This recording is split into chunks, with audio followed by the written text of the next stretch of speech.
ஒரு ஊரில் ஒரு ராஜா இருந்தார். அவர் ஒரு பூனை வளர்த்தார். ரொம்ப செல்லமாக அவர் அந்த பூனையை வளர்த்தார். அவர் என்ன பண்ணுவார் தெரியுமா? இரவு நேரத்தில் அந்த பூனையோட தலையில் ஒரு விளக்க வச்சுருவார். அந்த பூனை ரொம்ப ஜாக்கிரதையாக அந்த விளக்கு கீழே விழுந்துடாமல் பார்த்துக்கும். தலையை ஆட்டாமல் ரொம்ப நிதானமாக ராஜா பின்னாடி நடந்து போய்கிட்டே இருக்கும்.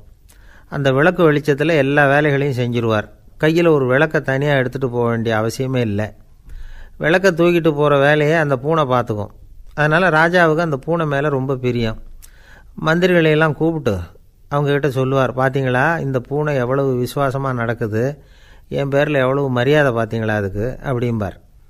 இதை கேட்டுவிட்டு அங்கேருந்து அமைச்சர்களில் ஒருத்தர் சொன்னார், மன்னா நீங்கள் சொல்கிறது சரிதான், இருந்தாலும் இந்த பூனையோட விசுவாசத்தை நாம் கொஞ்சம் சோதித்து பார்க்க வேண்டியிருக்கு அப்படின்னாராம். சரி, உங்கள் ஆசையை ஏன் கெடுக்கணும், நல்லா சோதித்து பாருங்கள் அப்படின்னு சொல்லிவிட்டார் ராஜா. உடனே அந்த அமைச்சர் என்ன பண்ணார் தெரியுமா? எங்கேயோ புறப்பட்டு போனார். ஒரு 5-6 எலிகளை பிடிச்சிக்கிட்டு வந்தார். அரண்மனையில் ராஜா ஏதோ வேலை பார்த்துக்கிட்டு இருக்கிறாரு. பக்கத்தில் அந்த பூனை ரொம்ப பணிவாக நின்றுக்கிட்டு இருக்குது. அது தலையில் விளக்கு எரிஞ்சிக்கிட்டு இருக்கு. அமைச்சர் தான் பிடிச்சிக்கிட்டு வந்த எலிகளை அந்த பூனை பார்வையில் படுறது மாதிரி எதிரில் விட்டார். அந்த எலிகள்லாம் அங்கேயும் இங்கேயும் ஓட ஆரம்பிச்சிது. அதை பார்த்தது பூனை. அவ்வளவுதான். தலையில் இருக்கிற விளக்கை பற்றியும் கவலைப்படலை, ராஜாவை பற்றியும் கவலைப்படலை. ஒரே பாய்ச்சலாக பாஞ்சு எலிகளை துரத்த ஆரம்பிச்சுட்டுது. தலையில் இருந்த விளக்கு எங்கேயோ போய் விழுந்தது, அணைஞ்சு போச்சு. இருட்டில் ராஜா தடுமாற ஆரம்பிச்சுட்டார். இந்த சமயத்தில் அந்த அமைச்சர் மறுபடியும் விளக்கை ஏற்றினார். வெளிச்சம் வந்தது. அதுக்கப்புறம் அந்த அமைச்சர் பேசினார், அரசே, பூனையோட விசுவாசத்தை பார்த்தீங்களா? எலி அது கண்ணில் படுற வரைக்கும் தான் விசுவாசமாக இருந்தது. அது மாதிரி எலியை பார்த்ததும் எல்லாத்தையும் விட்டுட்டு அதை துரத்த ஆரம்பிச்சுட்டு பார்த்தீங்களா? தான் அந்த பூனையை பற்றி நினச்சது தப்புங்கிறது அதுக்கப்புறம் தான் அந்த ராஜாவுக்கு புரிஞ்சுதான். சரி, இப்போ எதுக்கு இந்த கதையெல்லாம் அப்படிங்கிறீங்களா? இந்த பூனை மாதிரி தான் நம்ம மனசும்.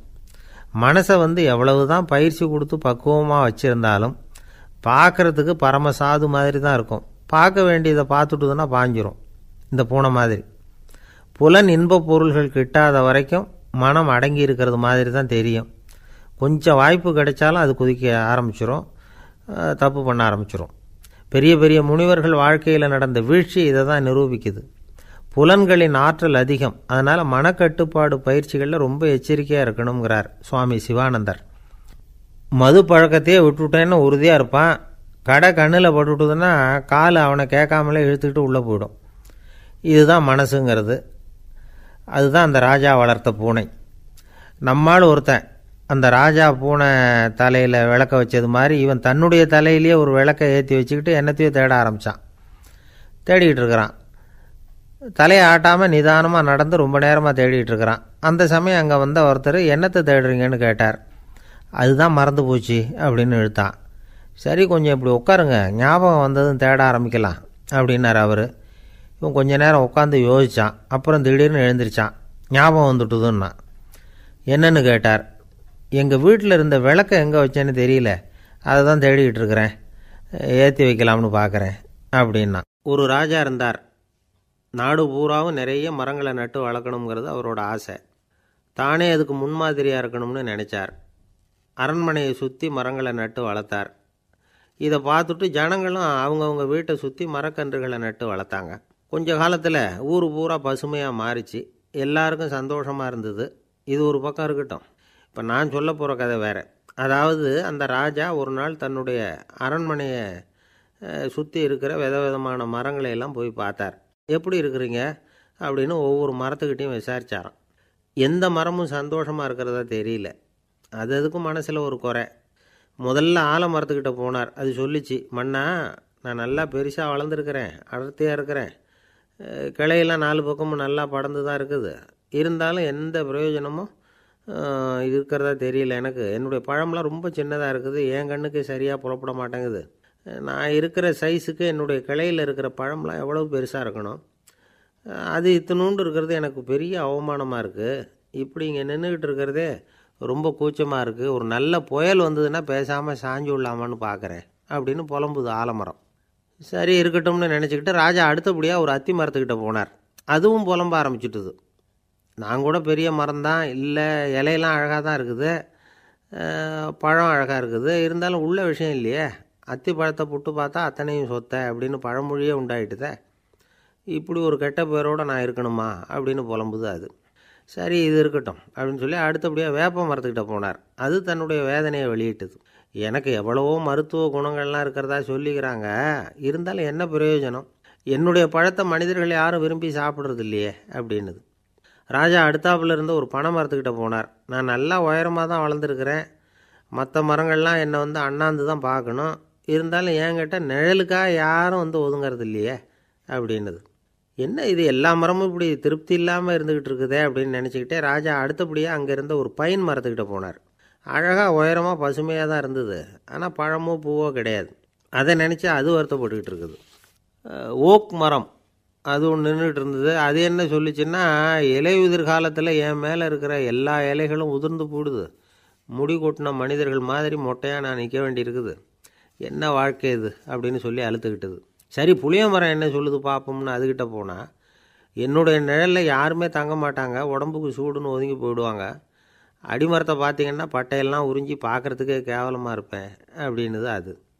முருங்கை மரம் என்ன சொல்லிச்சு தெரியுமா, என்னுடைய இலை காயெல்லாம் சாப்பிட்றவங்களுக்கு சத்து கொடுக்கறது வாசவந்தான், ஆனால் என் உடம்புல சத்தே கிடையாது, கொஞ்சம் வேகமாக காற்று அடிச்சதுன்னா முறிஞ்சி விழுந்துடுறேன், என்ன வாழ்க்கை இது அப்படின்னு சொல்லி அது வருத்தப்பட்டது.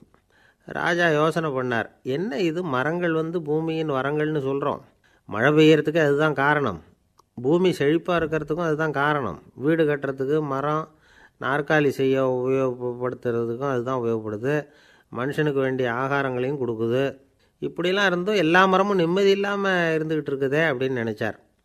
அப்போது அங்கே இருந்த ஒரு மகிழ மரம் அவர் கண்ணில் பட்டுது. அந்த மரம் மட்டும் கொஞ்சம் நிம்மதியாக மகிழ்ச்சியாக இருக்கிறது மாதிரி தெரிஞ்சுது. உடனே ராஜா அதுக்கிட்ட போனார். உனக்கு மனசில் எதுவும் குறை இல்லையான்னு கேட்டார். இல்லை நான் சந்தோஷமாக தான் இருக்கேன்னு அந்த மகிழ மரம். அப்படியான்னு ஆச்சரியமாக கேட்டார் ராஜா. ஆமாம் மன்னா, இந்த இடத்துல நீங்கள் ஒரு முருங்கை மரத்தையோ வேப்ப மரத்தையோ கூட நட்டிருக்கலாம், ஆனால் இந்த இடத்துல நடுறதுக்கு என்ன தேர்ந்தெடுத்துருக்குறீங்க, அதுவே எனக்கு பெருமை, அதுவே எனக்கு திருப்தி அப்படின்னு தான் மகிழ மரம். மகிழ மரம் சாதாரணமாக தான் இருக்கும், இளம் மஞ்சள் நிறத்தில் பூக்கள், அது காய்ந்தும் மனம் வீசும். மகிழ மரம் மாதிரி மன திருப்தியோடு வாழறதுக்கு நாம் கற்றுக்கணுமா. நாம் இந்த உலகத்தில் ஒரு நாயாவோ நரியாவோ கூட பிறந்திருக்கலாம், மனுஷனாக பிறந்திருக்கிறோம், அதுவே பெருமை தானே. இந்த நிறைவு தான் மகிழ்ச்சியின் ரகசியம். ஒரு பையன் அப்பா கிட்ட போய், அப்பா நீங்கள் இந்த உலகத்தில் ஒரு மனுஷனாக பிறந்தது என்னோட அதிர்ஷ்டம் நானா. ஏண்டா அப்படி சொல்கிறேன்னு இருக்கார் அப்பா. நீங்கள் ஒரு கரடியாக பிறந்திருந்தா இந்நேரம் நானும் ஒரு கரடி குட்டியாக தானே இருந்திருப்பேன் அப்படின்னு நானா பையன். இந்த உலகத்தில் நாம் நல்லபடியாக இருக்கணும்னா அதுக்கு முக்கியமாக தேவைப்படுறது ரெண்டு, ஒன்று செல்வம், இன்னொன்று அறிவு. சரி, இது ரெண்டில் சிறந்தது எது அப்படின்னு ஒரு கேள்வி கேட்டால் என்ன பதில் சொல்கிறது? இதே கேள்வியை ஹஸ்ரத் அலி அவர்கள்கிட்ட கேட்டாங்களாம். அவர் ஒரு பெரிய அறிஞர். கேள்வி கேட்டவங்களும் சாதாரண ஆட்கள் இல்லை, இவங்களும் அறிஞர்கள். ஒரு நாள் ஹஸ்ரத் அலி அவர்கள்கிட்ட 10 அறிஞர்கள் வந்தாங்களாம். ஐயா, நாங்கள் 10 பேரும் உங்ககிட்ட ஒரே கேள்வியை தான் கேட்க வந்திருக்கிறோம், ஆனால் எங்கள் 10 பேருக்கும் நீங்கள் தனித்தனியாக பதில் சொல்ல முடியுமா அப்படின்னு கேட்டிருக்காங்க. அதாவது அவங்க ஒரே கேள்விக்கு இவர்கிட்ட இருந்து 10 விதமான பதில் எதிர்பார்க்குறாங்க. சரி கேளுங்க, என்ன கேள்வி அப்படின்னார் அவர். அப்போ தான் அவங்க கேட்டாங்களாம், செல்வம் அறிவு இது ரெண்டில் சிறந்தது எது, இதுதான் கேள்வி. ஹஸ்ரத் அலி என்ன பண்ணார் தெரியுமா, அவங்கள ஒவ்வொருத்தராக கூப்பிட்டார், ஒவ்வொரு விதமான பதிலை சொல்லி அனுப்புனார். முதல்ல ஒருத்தரை கூப்பிட்டார், சொன்னார், அறிவுங்கிறது தீர்க்கதரிசிகள், ஞானிகள், மகான்கள் இவங்களோட பரம்பரை சொத்து, ஆனால் செல்வங்கிறது கொடுங்கோலரின் ஆயுதம், அதனால் அறிவு தான் சிறந்தது அப்படின்னார். ரெண்டாவது ஆளை கூப்பிட்டார், உங்ககிட்ட செல்வம் இருந்தால் நீங்கள் தான் அதை காப்பாற்றணும், ஆனால் அறிவு உங்களை எப்பவும் காப்பாற்றும், ஆகவே அறிவு தான் சிறந்தது அப்படின்னார். மூணாவது ஆளை கூப்பிட்டார், செல்வந்தனுக்கு எப்போதும் விரோதிகள் அதிகம், ஆனால் அறிஞனுக்கு நண்பர்கள் அதிகம், அதனால் அறிவு தான் சிறந்ததுன்னார். அடுத்தவரை கூப்பிட்டார், செல்வம் அடுத்தவங்களுக்கு கொடுக்க கொடுக்க குறையும், ஆனால் கல்விங்கிறது அதிகரிச்சுக்கிட்டே வரும், கொடுக்கறதுனால குறையாது, அதனால் அறிவு தான் சிறந்ததுன்னார். இன்னொருத்தரை கூப்பிட்டார், அறிவுள்ளவன் எப்பவும் அதை அடுத்தவங்களுக்கு வாரி வழங்கிக்கிட்டே இருப்பான், அதனால் அவங்ககிட்ட தாராளத்தன்மை இருக்கும், ஆனால் செல்வந்தன்கிட்ட கஞ்சத்தனம் தான் இருக்கும், அதனால் அறிவு தான் சிறந்ததுன்னார். ஆறாவது நபரை கூப்பிட்டார், செல்வத்தை கள்வர்கள் திருடிட்டு போக முடியும், ஆனால் அறிவை அப்படி திருடிட்டு போக முடியாது அப்படின்னார். 7வது நபரை கூப்பிட்டார். செல்வம் வந்து கால ஓட்டத்தில் அழிஞ்சிரும், ஆனால் அறிவை வந்து கால ஓட்டம் ஒன்றும் பண்ண முடியாது, ஆகவே அறிவே சிறந்ததுன்னார். 8வது ஆளை கூப்பிட்டு சொன்னார், செல்வத்துக்கு எப்பவும் எல்லை உண்டு, நிறை உண்டு, அளவு உண்டு, கணக்கு உண்டு, ஆனால் அறிவுக்கு அப்படிப்பட்ட எல்லை எதுவும் கிடையாது, அதனால் அதுதான் சிறந்ததுன்னார். அடுத்தவனை கூப்பிட்டார். செல்வம் வந்து உள்ளத்தில் உள்ள ஒளியை வந்து போக்கிவிடும், இருட்டை உண்டாக்கிவிடும், விரிந்த மனப்பான்மையை வந்து குறுகலாக்கிவிடும். ஆனால் அறிவு அப்படி இல்லை, இருண்ட உள்ளத்தில் ஒளியை பாய்ச்சி அதை விசாலப்படுத்துது, அதுதான் சிறந்ததுன்னார். கடைசியாக 10வது நபரை கூப்பிட்டார். செல்வம் வந்து மனசில் செருக்கை உண்டாக்குது, ஆணவத்தை ஏற்படுத்துது, அதனால் நானே கடவுள்னு நினைக்கிற அளவுக்கு மனுஷனை வந்து தாழ்த்தி விடுது, ஆனால் அறிவு வந்து பணிவையும் பண்பாட்டையும் வளர்க்குது, அதனால் அறிவு தான் சிறந்ததுன்னார். ஆக இப்படி 10 பேருக்கும் 10 விதமாக பதில் சொன்னது மூலமாக ஹஸ்ரத் அலி அவர்கள் அறிவு தான் செல்வத்தை விட சிறந்தது அப்படிங்கிறதுக்கு 10 காரணங்களை சுட்டி காட்டியிருக்கார். அந்த அறிஞர் 10 பேர் கேட்ட ஒரே கேள்விக்கு 10 பதில் சொன்னார். நமக்கு வேண்டிய ஒருத்தர் 10 பேர் கேட்ட கேள்விக்கு ஒரே பதில் சொல்லி சமாளித்தார். கேள்வி என்ன தெரியுமா? என்கிட்ட வாங்கின கடனை எப்போயா திருப்பி கொடுக்க போகிறேன்? இதுதான் அந்த 10 பேரும் கேட்ட ஒரே கேள்வி. இந்த மாதம் 26ஆம் தேதி தந்துடுறேன் அப்படிங்கிற ஒரே பதில் சொல்லி அவ்வளவு பேரையும் இவர் அனுப்பி வச்சுட்டாராம். எல்லாரும் போனதுக்கப்புறம் இவரை தனியாக கூப்பிட்டு கேட்டிருக்கிறாங்க, அது என்ன சார் கணக்கு, 26ஆம் தேதி அன்னைக்கு என்ன அதிசயம் நடக்க போகுது அப்படின்னு கேட்டிருக்காங்க. அதிசயம் அன்னைக்கு இல்லை, அதுக்கு நாளே நடக்க போகுதுன்னாராம்.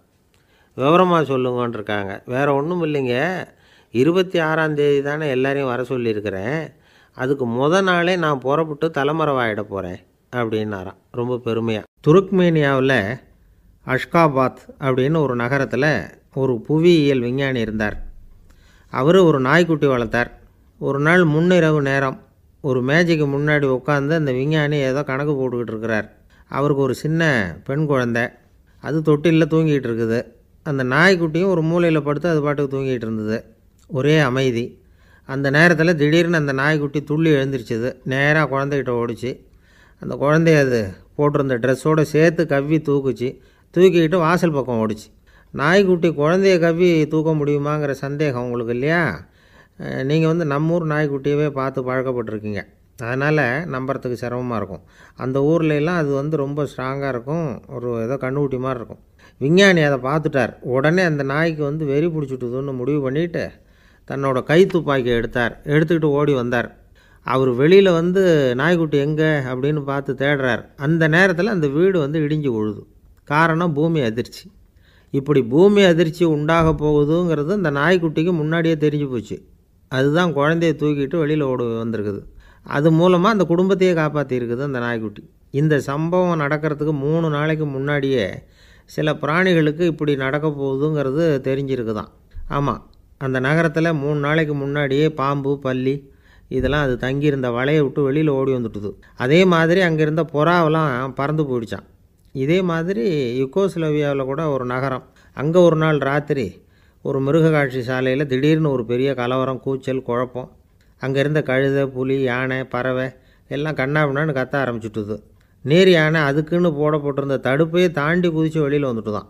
மறுநாள் தான் எல்லாருக்கும் விஷயம் புரிஞ்சுது. அடுத்த நாள் காலையில் அங்கே பூமி அதிர்ச்சி உண்டாயிட்டுது. இப்போ பாருங்கள், அதாவது மனுஷனை போய் தீர்க்கதரிசி அது இதுன்னு சொல்லிகிட்டு இருக்கிறோம், இவனை விட அது பரவாயில்லைன்னு தோணுது. அதாவது மிருகங்கள் ஒன்று நடக்க போகுதுங்கிறத முன்னாடியே புரிஞ்சுக்குதே. சரி, இதெல்லாம் எப்படி அது முன்கூட்டி புரிஞ்சுக்குது? அதுதான் படைப்பு ரகசியம்.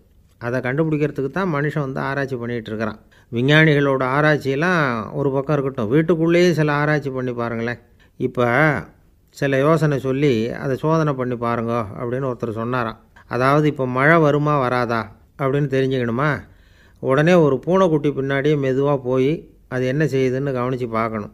பூனைக்குட்டி தன்னோட பாதத்தினால சுகத்தில் வந்து அப்படி கீறிக்கிட்டு இருக்கும். அப்படி கீறினா கண்டிப்பாக மழை வரும். சில சமயம் பூனைக்குட்டி அப்படியே மல்லாந்து படுத்துக்கிட்டு பாதத்தை உயர தூக்கும், அப்படியும் இப்படியும் புரளும். இப்படி செஞ்சதுன்னா அன்னைக்கும் மழை இருக்காது. அதனால் முன்னாடி இருந்தது மழை வர்றதுக்கு அறிகுறி, இது மழை இல்லைங்கிறதுக்கு அறிகுறி. பறவைகள், பிராணிகள் இதுகளோட நடவடிக்கைகளை பார்த்துட்டு அதையெல்லாம் அடிப்படையாக வச்சு தான் காலநிலையை கண்டுபிடிக்கிற கருவிகளை கண்டுபிடிச்சிருக்கிறாங்க. வாத்து இருக்குல்ல, சில சமயம் தன்னோட அழகை தன்னோட இறகுகளில் அப்படியே புதைச்சிக்கும். அப்படி செஞ்சால் குளிர்காலம் வரப்போகுதுன்னு அர்த்தம். பருவநிலை குளிராக மாறப்போகுதுங்கிறதுக்கு இதுதான் அறிகுறி. சிட்டுக்குருவி இருக்குதுல்ல, அதெல்லாம் புழுதியில் உழுந்து புரளும், சிறகுகளை வந்து படபடன்னு அடிச்சுக்கும். அப்படி செஞ்சால் மழை வரப்போகுதுன்னு அர்த்தம். ஒன்று மட்டும் நாம் நல்லா தெரிஞ்சுக்கணும், இயற்கையின் சீற்றம்னு சொல்கிறோம் இல்லையா, இயற்கை ஏன் நம்ம மேலே கோவப்படுது? இயற்கையை நாம் அனுசரித்து போகிறதில்ல, அதனால் கோவப்படுது. காடுகளை அழிக்கப்படாது, விலங்குகளை கொல்லக்கூடாது, இயற்கை ஏற்படுத்தி வச்சுருக்கிற சமநிலையை கெடுக்கக்கூடாது. அதை புரிஞ்சுக்கிட்டு வாழ்ந்தோம்னா பூமியும் நடுங்காது, நாமளும் நடுங்க வேண்டிய அவசியம் இருக்காது. ஒருத்தர் இருந்தார், சாராய கடைக்கு போனாராம், நிறைய சாப்பிட்டார். அப்புறம் சொன்னார், இது ரொம்ப அற்புதமான சரக்கு போல் இருக்குது, உள்ளே போன உடனே இந்த பூமியே நடுங்கிறது மாதிரி இருக்குது எனக்கு அப்படின்னாராம். இதுக்கு கடைக்காரர் சொல்லியிருக்கார், நீங்கள் சாப்பிட்டது வெறும் பச்சை தண்ணி தாங்க, இப்போ ஏற்பட்டிருக்கிறது நிஜம் பூமி அதிர்ச்சி அப்படின்னாராம். ஒரு ஊரில் ஒரு ராஜா இருந்தார். அந்த ராஜாவுக்கு ஒரு மந்திரி. ராஜா ரொம்ப நியாயமானவர், நேர்மையானவர், கண்டிப்பானவர். தப்பு செய்கிறது யாராக இருந்தாலும் தண்டனை கொடுப்பார். வேண்டியவங்களுக்கு ஒரு நியாயம், வேண்டாதவங்களுக்கு ஒரு நியாயங்கிறதெல்லாம் அவர்கிட்ட கிடையாது. ஒரு சமயம் அரசவையில் அந்த அமைச்சரே வந்து விதிமுறைகளுக்கு புறம்பாக ஏதோ நடந்துக்கிட்டு இருக்கார். மன்னருக்கு கோபம் வந்துட்டுது.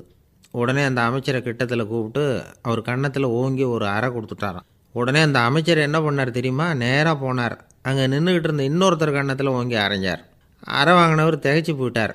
இவர் ஏன் நம்மளை வந்து அரைகிறார் அப்படின்னு யோசனை பண்ணார். மன்னரும் திகைச்சு போயிட்டார். நாம் இவர் அரைஞ்சா அதுக்காக இவர் போய் இன்னொருத்தரை அரையணுமா அப்படின்னு யோசனை பண்ணார். இவருக்கு என்ன பைத்தியமானு கூட நினைக்க ஆரம்பிச்சிட்டார். ஆனால் என்ன ஆச்சுன்னா, அப்புறம் அமைச்சர் அவர் கவனிச்சிக்கிட்டு இருந்தாரா, அவர் இன்னொருத்தரை அரைஞ்சார் இல்லையா, அந்த அறை வாங்கின ஆசாமியை பார்த்து கத்திக்கிட்டு இருந்தார். யார்? அமைச்சர். ஏன்பா என்கிட்ட அறையை வாங்கிக்கிட்டு இப்படி விவரம் இல்லாமல் நின்றுக்கிட்டு இருக்கிறிய, நான் உனக்கு கொடுத்ததை நீ வேறு யாருக்கிட்டையாவது கொடுத்துரு அப்படின்னார். உடனே அந்த ஆள் பார்த்தான், தனக்கு அடுத்தபடியாக நின்றுக்கிட்டு இருந்தவனை ஓங்கி ஒரு அறை அரைஞ்சான். அவன் கன்னத்தை தடவிட்டே யோசனை பண்ணான். இது ஏதோ புரிஞ்சுக்கிட்ட மாதிரி அடுத்தாப்பில் நின்றுக்கிட்டு இருந்தவனை அரைஞ்சான். இப்படி இந்த அறை வந்து மாறி மாறி போய்கிட்டே இருக்குது. ஊர் பூரா பிரயாணம் பண்ண ஆரம்பிச்சுட்டுது. அன்றைக்கி ராத்திரி அந்த ராஜா படுக்கிறதுக்காக போனார். அந்த நேரம் பார்த்து அவர் கன்னத்தில் பலார்னு ஒரு அறை விழுந்தது. நம்மளே அரையிறது யார் அப்படின்னு அதிர்ச்சியோட மன்னர் திரும்பி பார்க்குறாரு. அரைஞ்சது அவரோட மனைவி. என்னாச்சு உனக்குன்னு கத்துனார் ராஜா. உங்களுக்கு தெரியாதா, ஊர் பூரா ஒருத்தர் மாற்றி ஒருத்தர் மூலமாக இந்த அறை வந்து பிரயாணம் பண்ணிட்டு வருது அப்படின்னாங்க அந்த அம்மா. அப்படின்னா ஆரம்பித்த இடத்துக்கே வந்துட்டுதா அப்படின்னாராம் மன்னர். என்ன சொல்கிறீங்கன்னு கேட்டிருக்காங்க. இவர் விவரத்தை சொன்னாராம். அப்படின்னா நீங்கள் ஆரம்பித்து வச்ச இந்த விளையாட்டை நான் முடிச்சு வச்சுட்டேன் அப்படின்னாங்களாம் அந்த அம்மா. மறுநாள் காலை மறுபடியும் அரசவை கூடிச்சு அந்த அமைச்சர் மன்னரை பார்த்து கேட்டார், என்ன மகாராஜா, என்கிட்ட கொடுத்ததை திருப்பி வாங்கிட்டீங்களா அப்படின்னாராம். இப்படி நடக்கும்னு நான் எதிர்பார்க்கவே இல்லைன்னார் மன்னர்.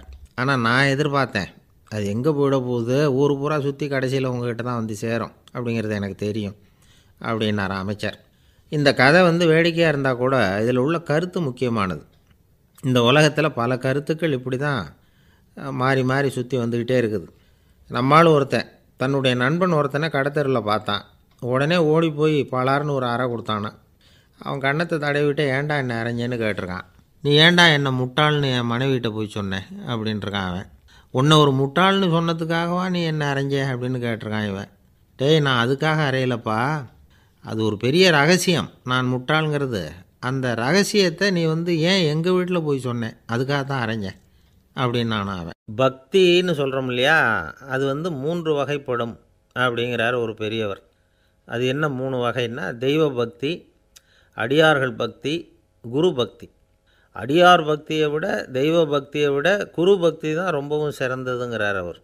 தெய்வத்துக்கிட்ட செஞ்ச பாவம் குருநாதர்கிட்ட தீர்ந்துருமா, குருநாதர்கிட்ட செஞ்ச பாவம் தெய்வத்துக்கிட்ட போனாலும் தீராதான். இப்படி பெரியவங்கள்லாம் சொல்லி வச்சுருக்கிறாங்க.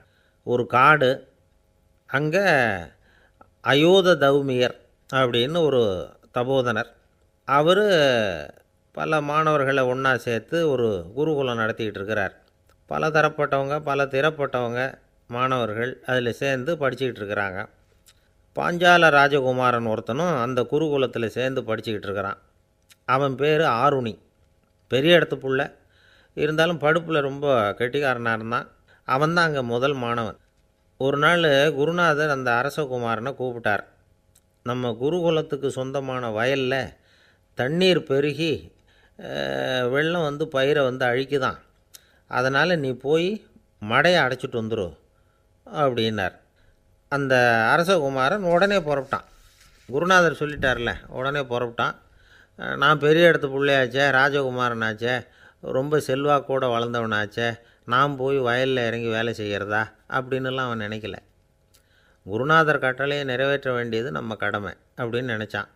உடனே ஒரு மண்வெட்டியை தூக்கி தோளில் வச்சுக்கிட்டு புறப்பட்டு போயிட்டான். வயலுக்கு போனான். பார்த்தான், தண்ணி கரையை உடச்சிக்கிட்டு வயலுக்குள்ளே ஏகமாக பாஞ்சிக்கிட்டு இருக்குது. இவன் மண்வெட்டியால் களிமண்ணை புல்லோடு சேர்த்து புல் பற்ற மாதிரி வெட்டி வெட்டி போட்டான். இருந்தாலும் மடையை அடைக்க முடியல. தண்ணி அதை மீறி வந்துக்கிட்டே இருக்குது. தண்ணி வேகமாக வயலுக்குள்ளே போய்கிட்டே இருக்குது. போடுற பத்தையெல்லாம் கரைஞ்சி கரைஞ்சி போயிட்டுருக்கு. இருந்தாலும் இவன் தன்னுடைய முயற்சியை கைவிடலை. வெட்டி வெட்டி போட்டுக்கிட்டே இருக்கிறான். காலையில் அங்கே போனவன் சாயந்தரம் வரைக்கும் இப்படி செஞ்சுக்கிட்டு இருக்கிறான். உடம்பும் மனசும் ரொம்பவும் சோர்ந்து போச்சு. இருந்தாலும் குருநாதர் இட்ட கட்டளையை நிறைவேற்றாமல் இருக்கிறோமேங்கிற ஒரு குறை அவனுக்கு இருக்குது. குரு கட்டளையை நிறைவேற்றாத நான் இன்னமும் இருக்கணுமா அப்படின்னு யோசனை பண்ண ஆரம்பிச்சிட்டான். என்ன செய்யலாம்னு பார்த்தான். நம்ம குருநாதர் இட்ட பணிக்காக இந்த உடம்பையே தியாகம் பண்ணலாம் அப்படின்னு முடிவு பண்ணான். தண்ணி பாயுதில் அதுக்கு குறுக்க விழுந்து அப்படியே மடையை அடைச்சிக்கிட்டு அப்படியே படுத்துட்டான். இது மற்றவங்களுக்கு தெரியாது. அன்னைக்கு ராத்திரி ஒரு விளக்கு முன்னாடி உட்காந்து குருநாதர் பிள்ளைங்களுக்கு பாடம் சொல்லி கொடுத்துக்கிட்டு இருக்கிறார். முதல் வரிசையில் இருக்கக்கூடிய ராஜகுமாரனை காணலை. நம்ம ஆருணி எங்கே போனா அப்படின்னு சொல்லி மற்ற மாணவர்களை விசாரித்தார். இப்போ அவங்க சொன்னாங்க, சுவாமி அவன் காலையில் வயலுக்கு மடையை அடைக்கிறதுக்காக போனான், நீங்கள் தான் போக சொன்னீங்க, இன்னும் திரும்பி வரல அப்படின்னு அவர் பையன். குருநாதர் உடனே ஒரு தீவெட்டி எடுத்துக்கிட்டு மாணவர்களை அழைச்சிக்கிட்டு வயலுக்கு போனார். அங்கே போய் பார்த்தா ஆளை காணும். ஆருணி ஆருணின்னு சொல்லி சத்தம் போட்டு கூப்பிட்டு பார்க்குறார். நான் இங்கே இருக்கேன் குருநாதா அப்படின்னு காலுக்கு அடியிலேருந்து ஒரு சத்தம் வருது. குனிஞ்சு பார்த்தா அவன் மடையில் படுத்துருக்கிறான். என்னப்பா இதுன்னார். காலையிலேருந்து இந்த மடையை அடைச்சி பார்த்தேன் சுவாமி, முடியல, அதனால் இப்படி குறுக்க படுத்துட்டேன். என்னை தாண்டறதுக்கு பயந்து போய் தண்ணியே தேங்கி நின்றுட்டுது அப்படின்னா. அவனுடைய குரு பக்தியையும் அவனை தாண்டறதுக்கு அஞ்சு நிற்கிற தண்ணி தேக்கத்தையும் பார்த்துட்டு எல்லாரும் ரொம்ப ஆச்சரியப்பட்டு போயிட்டாங்களாம். ஆருணி எழுந்திரிச்சு வா அப்படின்னு கூப்பிட்டாரான் குருநாதர். அவன் தண்ணீரை பொழந்துக்கிட்டு எழுந்திரிச்சு வந்தானான். அதனால் அவனுக்கு உத்தாலகன் அப்படின்னு ஒரு பேர். உத்தாலகன்னா தண்ணீரை பிளந்தவன் அர்த்தம். அந்த உத்தாலகன் மாதிரி இந்த காலத்து மாணவர்களுக்கும் குரு பக்தி வேணும் அப்படின்னு சொன்னோம் ஒரு பள்ளிக்கூடத்தில். உடனே நிறைய மாணவர்கள் எழுந்திரிச்சு நின்னாங்க. சார், நீங்கள் எங்களை இன்னமும் சரியாக புரிஞ்சுக்கலன்னு நினைக்கிறோம். அன்னைக்காவது ஒருத்தன் அப்படி இருந்தான், இன்றைக்கி ஏகப்பட்ட உத்தாலகர்கள் இருக்கிறோம். எங்கள் வாத்தியார் கட்டளை இட்டால் இப்போவே அது மாதிரி வயலுக்கு போய் மடையில் குறுக்கப்படுத்துக்கிறதுக்கு இந்த வகுப்பில் உள்ள அத்தனை பேரும் தயாராக இருக்கிறோம் அப்படின்னாங்க. அப்படியா அப்படின்னு சொல்லி கேட்டோம் ரொம்ப சந்தோஷமாக. ஒருத்தன் ரொம்ப அடக்கமாக எழுந்திரிச்சான்.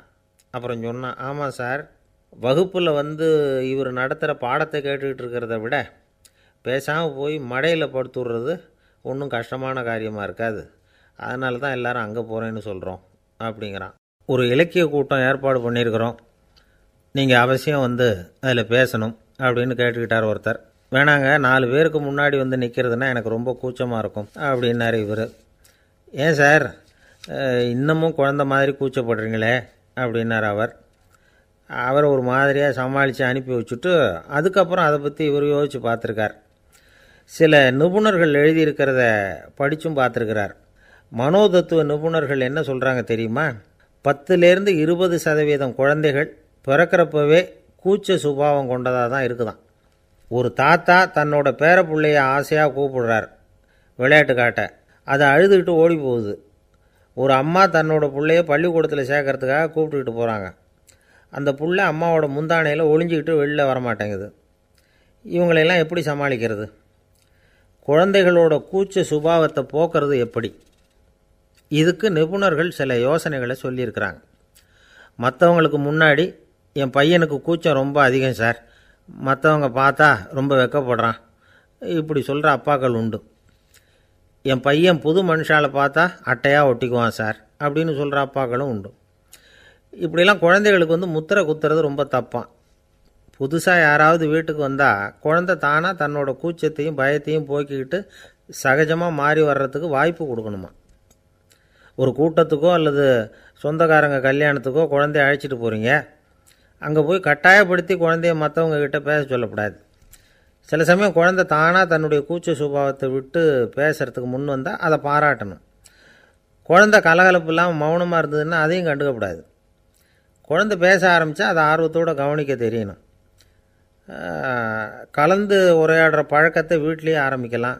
கேட்டதுக்கு பதில் சொல் அப்படின்னு நீங்கள் அதிகாரம் பண்ணிகிட்டு இருக்கக்கூடாது. அது குழந்தைக்கு பேசுகிற சந்தர்ப்பத்தை குறைச்சிருமா. இப்போ நாம் அதிகாரம் பண்ணால் கேலி செய்கிற பழக்கம் குழந்தைகளை ரொம்ப பாதிச்சிருமா. பெரியவங்களானதுக்கு அப்புறமும் சில பேர் கூச்சத்தோடவும் பயத்தோடவும் இருக்கிறதுக்கு இதுதான் காரணம். சின்ன வயசில் அவங்கெல்லாம் ஏதாவது கேலிக்கு ஆளாகி இருப்பாங்க. ரெண்டாவது குழந்தை மூத்த குழந்தைய கேலிக்கு ஆளாகிற சந்தர்ப்பங்களை கண்டு கேலி பண்ணினா அது இளம் நெஞ்சங்களை விட்டு நீங்கிறதே இல்லையா. எப்பவும் குழந்தையோட நடை உடை பாவனைகளை பற்றி சொல்லிக்கிட்டே இருக்கக்கூடாதான். அதுவே கூச்ச சுபாவத்தை கொண்டுட்டு வந்துடுமா. அப்பா எங்கேன்னு யாராவது கேட்டால் இது மாதிரி இன்ன காரியத்துக்காக வெளியில் போயிருக்கார், இத்தனை மணிக்கு திரும்பி வருவார் அப்படின்னு சொல்கிற அளவுக்கு குழந்தைகளை பழக்கப்படுத்தி வைக்கணும். ஃபோன்லேயே யாராவது விசாரித்தா கூட இது மாதிரி பதில் சொல்லு அப்படின்னு சொல்லணும். சின்ன சின்ன மீட்டிங்கில் 4 வார்த்தை பேச தயார் பண்ணலாம். ஒரு கடையிலையோ அல்லது ஹோட்டல்லையோ ஏதாவது விவரம் கேட்கணும்னா உங்கள் குழந்தைய தைரியமாக அனுப்புங்க. குழந்தைகள் பணிவாகவும் பொறுமையாகவும் விவரம் கேட்குறப்போ கூச்ச சுபாவம் தானாக போயிடும். சின்ன வயசுலேயே இப்படிலாம் பழக்கப்படுத்தினா தான் வருங்காலத்தில் தைரியமாக இந்த சமுதாயத்தில் வாழ முடியும். இல்லைன்னா 60 வயசுலேயும் அடுப்பங்கரையை விட்டு வெளில வர்றதுக்கு கூச்சப்பட்டுக்கிட்டு தான் இருக்க வேண்டியிருக்கும். இந்த காலத்து பிள்ளைங்க எவ்வளவோ பரவாயில்ல, எதுக்கும் தயங்குறதில்ல, கூச்சப்படுறதில்ல. ஒரு அம்மா அடுப்பங்கரையிலேருந்து சத்தம் போட்டாங்க, டேய் ராமு, தயவு பண்ணி அந்த டிவியை நிறுத்துறா, அந்த பெண்ணோட குரல் மகா மோசம், அடுப்பங்கரையில் இருக்கிற என்னாலேயே அதை சகிச்சிக்க முடியல அப்படின்னாங்களாம். உடனே பையன் கொஞ்சம் கூட தயங்காமல் பதில் சொல்கிறான், அம்மா இந்த குரல் டிவியிலேருந்து வரல, எதிர்த்த விட்டு மாமி தான் இங்கே வந்திருக்கிறாங்க, அவங்க தான் இப்போ என்னோட பேசிக்கிட்டு இருக்கிறாங்க அப்படின்னு. நான் ஒரு கடைக்கு போனேன், 5 ரூபா பணத்தை எடுத்து கொடுத்தேன், ஒரு தினசரி பத்திரிகையை கேட்டேன். அவர் உடனே அங்கே அடுக்கி வச்சுருந்த பத்திரிகையில் ஒன்று எடுத்து என் கையில் கொடுத்தார், வாங்கிக்கிட்டேன். மீதி பணத்தை எடுத்தார், அதையும் என் கையில் கொடுக்கணும்ல, கொடுக்கல, எதிரில் இருந்த பலகையில் வச்சு எடுத்துக்க சொன்னார். எப்பவும் அவர் அப்படி தான் பண்ணுவார், நானும் எடுத்துக்கிட்டு வந்துடுவேன். இவர் ஏன் இப்படி பண்ணுறாருங்கிறது எனக்கு ரொம்ப நாளாக ஒரு சந்தேகம். ஒரு நாள் அவர்கிட்டயே இதை கேட்டுவிட்டேன், ஏங்க நீங்கள் உங்கள் கடைக்கு பொருள்கள் வாங்குறவங்களுக்கு நீங்கள் பாக்கி சில்லறையை கொடுக்குறப்போ பலகையில் வச்சு விட்றீங்க, கையில் கொடுக்க மாட்டேங்கிறீங்களே, ஏன் அப்படின்னு கேட்டேன். காசை கையில் கொடுத்தா நம்மக்கிட்ட இருக்கிற லட்சுமி போயிடுவா சார் அப்படின்னார். அதாவது பணம் செலவாயிடும் அப்படின்னு அர்த்தமா. இன்னொரு நண்பர், அவர் ஒரு நாள் வழக்கத்துக்கு மாறாக ரொம்ப சோகமாக உட்காந்துருக்கிறார். ஏங்க என்னாச்சு, ஏன் இப்படி கப்பலே கவிழ்ந்தது மாதிரி உட்காந்துருக்குறீங்க அப்படின்னு கேட்டேன். கப்பலே கவிழ்ந்திருந்தா கூட நான் இப்படி கவலைப்பட மாட்டேன் சார், வேறு ஒன்று நடந்து போச்சுன்னார். என்னன்னு கேட்டேன். என் உச்சந்தலையில் பல்லி ஒன்று விழுந்துட்டுதுன்னார். அதுக்காகவா இப்படி அப்படின்னு ஆச்சரியப்பட்டேன். ஆமாங்க, பல்லி உச்சந்தலையில் விழுந்தால் பலன் என்னன்னு பஞ்சாங்கத்தில் பார்த்தேன், மரணம்னு போட்டிருக்கு அப்படின்னு சொல்லிவிட்டு அவர் தொடர்ந்து கவலைப்பட ஆரம்பிச்சிட்டார். இப்படியும் ஒருத்தர், என் கூட வேலை பார்க்குற ஒருத்தர் எப்படி தெரியுமா, தினமும் வலது காலை வச்சு தான் ஆஃபீஸுக்கு உள்ளே நுழைவார். என்னைக்காவது தவறுதலாக இடது காலை வச்சு உள்ளே வந்துட்டார்னா அன்னைக்கு பூரா மனசு சங்கடப்படுவார், எந்த வேலையும் சரியாக ஓடாது. கேரம் போர்டு ஆடுற ஒருத்தர் எப்போ ஆட உட்காந்தாலும் ஸ்ட்ரைக்கரை கை தவறி கீழே விழுற மாதிரி பண்ணி அதுக்கப்புறம் அதை எடுத்துக்கிட்டு ஆட உட்காருவார். ஏன்னா எப்போவோ ஒரு தடவை நிஜமாகவே அது கை தவறி கீழே விழுந்திருக்குது, அன்னைக்கு பிரமாதமாக ஜெயிச்சுட்டார். உடனே ஒரு முடிவுக்கு வந்துட்டார், கை தவறுனா லாபம் அப்படின்னு. அதுக்கப்புறம் அதையே பழக்கமாக்கிக்கிட்டார். பூனை குறுக்க போனால் சகுனம் சரியில்லைன்னு நினைக்கிறவங்க உண்டு. ஆனால் ஒருத்தர் எப்படி தெரியுமா, அவர் வெளியில் கிளம்புற சமயம் பக்கத்து வீட்டு ரேடியோவில் மியாவ் மியாவ் பூனை குட்டின்னு பாட்டு சத்தம் கேட்டால் கூட போதும், சகனம் சரியில்லைன்னு பிரயாணத்தை கேன்சல் பண்ணிவிடுவார். இப்போ இவ்வளவும் எதுக்கு சொல்கிறோம்னா, அளவுக்கு மீறின சகுன நம்பிக்கைகள் இருக்குது பாருங்கள், இதோட பயமும் சேர்ந்துக்கிட்டதுன்னு வச்சுக்கோங்க, இது ஒருத்தருடைய மனநிலையை பாதிச்சிடும். இது உளவியல் நிபுணர்கள் சொல்கிற கருத்து. வாழ்க்கையே தடுமாற வச்சிரும். பாதுகாப்பு இல்லாத உணர்வு, ஒரு விதமான டிப்ரெஷன் மனநிலை, இதெல்லாம் தான் இதுக்கு காரணமாக அமையலாம். சில பேர் காய்கறி நறுக்க கத்தியை கையில் எடுத்தால் கூட நேரம் சரியாக இருக்கா அப்படின்னு பார்த்துட்டு தான் வேலையை ஆரம்பிக்கிறது வழக்கம். அறிவு தான் மனசுக்கு வாத்தியாராக இருக்கணும், அப்போ தான் வாழ்க்கை நிம்மதியாக இருக்கும். அறிவு மனசு சொல்கிறபடியெல்லாம் கேட்க ஆரம்பிச்சுட்டுதுன்னா இடைஞ்சல் தான். ஒருத்தருக்கு 7ஆம் நம்பர் தான் ராசியான நம்பரான், 7ஆம் தேதி தான் எந்த காரியத்தையும் ஆரம்பிப்பாராம். 7 எழுத்து வர்றது மாதிரி பேரை மாற்றி வச்சுக்கிட்டார். 7 மணிக்கு தான் தினமும் எழுந்திருப்பார். 7ஆம் நம்பர் வீட்டில் தான் குடியிருக்கார். கல்யாணம் கூட 7ஆம் தேதி தான் பண்ணிக்கிட்டார். அவர் ஒரு நாள் குதிரை பந்தயத்துக்கு போனாராம். குதிரையோட பேரையெல்லாம் பார்த்தார். ஒரு குதிரையோட பேர் 7 எழுத்தில் அமைஞ்சிருந்தது. 7 தானே இவருக்கு அதிர்ஷ்ட நம்பர். அதனால் உடனே அது பேரில் பணத்தை கட்டினார். பந்தயம் நடந்தது. என்ன சார் ஆச்சுன்னு கேட்டாங்க. நான் பணம் கட்டின அந்த என்னோடய குதிரை 7ஆவதாக வந்து சேர்ந்தது சார் அப்படின்னாராம் சோகமாக. ஒரு விவசாயி விதைக்கிறதுக்காக வயல்வெளி பக்கம் போகிறார். விதைகளை அள்ளி வீசினார். அப்போ என்ன ஆச்சுன்னா, சில விதைகள் வந்து பாதை ஓரத்தில் விழுந்தது. சில விதைகள் முள் செடிகள் மண்டி இருந்த புதருக்கு இடையில் விழுந்தது. சில விதைகள் நல்ல நிலத்தில் விழுந்தது. பாதை ஓரத்தில் விழுந்த விதை என்ன ஆச்சுன்னா, அதெல்லாம் பறவைகள் கண்ணில் போட்டுவிட்டுது. உடனே வந்து உட்காந்து கொத்தி தின்னுட்டு போட்டுது. அதிகமாக மண் இல்லாத பாறை பகுதியில் விழுந்த விதையெல்லாம் லேசாக வேர் விட்டு முளைக்க ஆரம்பிச்சிது. அதுக்கப்புறம் வேர் கீழேயும் ஆழமாக போக முடியல. மேலேயும் சூரிய வெப்பம் அதிகம் தாங்க முடியல. எல்லாம் காஞ்சி கருகி போட்டுது. புதர் பகுதியில் சில விதைகள் விழுந்தது இல்லையா, முள் செடிகள் காடாக மண்டி போயிருந்தது. அதனால் முளைச்சி வர்ற செடிக்கு நெருக்கடி அதிகமாக போட்டுது. சரியாக வளர முடியல. விளைச்சலும் சரியாக இல்லை. நல்ல நிலத்தில் விழுந்த விதைகள் மட்டும் நல்லா முளைச்சிது, நல்லா வளர்ந்தது. விளைச்சலும் பிரமாதமாக இருந்தது. இந்த கதையை சொல்லிவிட்டு கேட்க செவியுள்ளோர் கேட்கட்டும் அப்படிங்கிறார் இயேசு பெருமான். ஆமாம், இயேசு கடலில் நின்ற படகு ஒன்றில் உட்காந்துருக்கிறார். கடற்கரையில் ஏராளமான மக்கள் உட்காந்துருக்கிறாங்க. அந்த சமயத்தில் தான் இயேசு வந்து ஓமைகள் மூலமாக மக்களுக்கு பல உண்மைகளை சொல்லிகிட்டு இருக்கிறார். மக்கள் அந்த கதையை கேட்டுட்டு ஒன்றும் புரியாமல் முழிக்கிறாங்க. அதை கவனித்த இயேசு அந்த ஓமையை விளக்க ஆரம்பித்தார். இதில் அந்த விதைக்கிறவர் தான் இறைவன். அவருடைய வார்த்தைகளை விதைக்கிறார். அந்த வார்த்தைகளை கேட்கிற மக்கள் அந்த விழுந்த விதைகள் மாதிரி 4 வகையானவர்கள். சில பேர் பாதை ஓரத்தில் விழுந்த விதைகள் மாதிரி. இறைவன் வார்த்தைகளை அவங்க கேட்குறாங்க. ஆனால் தீய எண்ணங்கள் செய்கைகள் மூலமாக விதைக்கப்பட்ட வார்த்தைகள் அழிஞ்சு போடுது. இறைவன் வார்த்தைகளை கேட்ட உடனே மகிழ்ந்து போய் உடனே சில பேர் அதை ஏற்றுக்கிறாங்க. இவங்கெல்லாம் அந்த பாறை பகுதியில் விழுந்த விதைகள் மாதிரி. அதனால் இவங்கெல்லாம் வேறு இல்லாதவங்க. கொஞ்ச காலத்துக்கு இறை வார்த்தைகளுக்கு கீழ்ப்படிந்து நடப்பாங்க. அதனால் ஏதாவது இடைஞ்சல் ஏற்பட்டால் உடனே தடுமாறுவாங்க. தங்கள்கிட்ட இருக்கிற நல்ல பண்புகளை விட்டுட்டு பாவ வழிகளுக்கு போயிடுவாங்க. முள் செடிகளுக்கு இடையில் விழுந்த விதைகள் மாதிரி உள்ளவங்க யாருன்னா, இவங்களுக்கு உலக கவலை உண்டு. செல்வத்தின் மீது மயக்கம் உடையவர்கள். உலக ஆசைகள் இவங்களுக்குள்ளே பூந்துடுறதுனால அங்கே இருக்கிற நல்ல பண்புகள் வந்து மறைஞ்சு போயிடுது. அதனால் அவங்களும் உபயோகம் இல்லாதவங்களாக ஆயிடுறாங்க. நல்ல மனிதர்கள் நல்ல நிலத்தில் விழுந்த விதைகளுக்கு ஒப்பானவர்கள். இவங்க வந்து இறை வார்த்தையை கேட்குறாங்க, அதை ஏற்றுக்கிறாங்க. அவங்களும் நல்லபடியாக வாழுறாங்க, அடுத்தவங்களுக்கும் உபயோகமாக இருப்பாங்க. இதுதான் இயேசு சொன்ன விளக்கம். நல்ல வார்த்தைகளை கேளுங்கள், நல்ல வார்த்தைகளை ஏற்றுக்கொள்ளுங்கள், அடுத்தவங்களுக்கு உபயோகமாக இருங்க. இதுதான் பெரியவங்கள்லாம் நமக்கு சொல்லுகிற உபதேசம். ஒரு அப்பா தன்னுடைய மகனுக்கு உபதேசம் பண்ணார். இதை பாருப்பா, நல்ல வார்த்தைகளை கேட்கணும், எப்போதுமே மகன் வந்து அப்பா பேச்சை கேட்குறது நல்லது அப்படின்னாராம். நீ ஏதாவது ஒரு தப்பு பண்ணால் என் தலையில் ஒரு முடி நரைச்சி வெள்ளையாக போடும்பா. நீ செய்கிற ஒவ்வொரு தப்புக்கும் என் தலையில் ஒவ்வொரு முடி வெள்ளையாயிடும் அப்படின்னாராம்.